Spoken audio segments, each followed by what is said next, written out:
দীপজল সাহেব এখন আমরা আগামী মাসও ওনাকেই দিছি। গত মাসে হ্যাঁ মানে গেছে মাসে আমি ওনাকেই দিছি। এখন যদি ওনারা আমাদের দোকান ভাঙতে চায় তোরা ওনারা আমাদের নোটিশ দিবে, সরকারি কর্মকর্তা যে তোমাদের এই সমস্যা, তোমাদের দোকান ছাড়তে হবে, আমাদের তো সময় দিবে।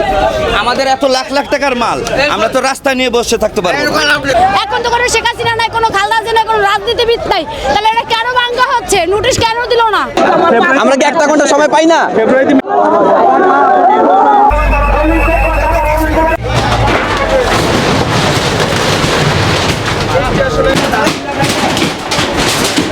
গরিব মানুষ কি কইরা খাবো আমরা?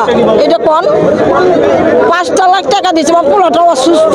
দেশের রোহিঙ্গারা হয়ে যদি অন্য দেশের রোহিঙ্গা হয়ে যদি দেশের সুযোগ সুবিধা পায়, আমরা কি দেশের নাগরিক না?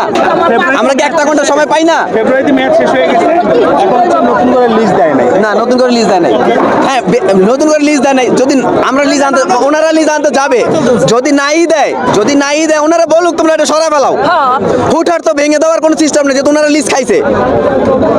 এখন বাল বাচ্চা আছে, পোলাপান আছে, এরা কি করবে, কি খাবে? একটা লোক ভাঙ্গে পড়ছে, স্টক করে মারাও যেতে পারে। তাহলে এরা তো নোটিশ না দিয়ে তারপরে ভাঙলো, এটা কি কারণে? এখন তো কোনো শেখ হাসিনা নাই, কোনো খালেদা জিয়া নাই, কোনো রাজনীতিবিদ নাই, তাহলে এটা কেন ভাঙা হচ্ছে? নোটিশ কেন দিল না? তারা নোটিশ তো দেওয়া দরকার ছিল, 3 দিন আগে নোটিশ দেওয়া।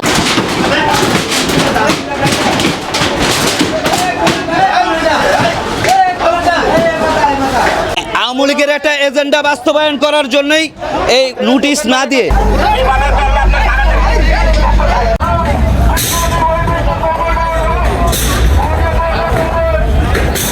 আমরা এই মুহূর্তে আপনাদের দেখানোর চেষ্টা করছি। দেখতে পাচ্ছি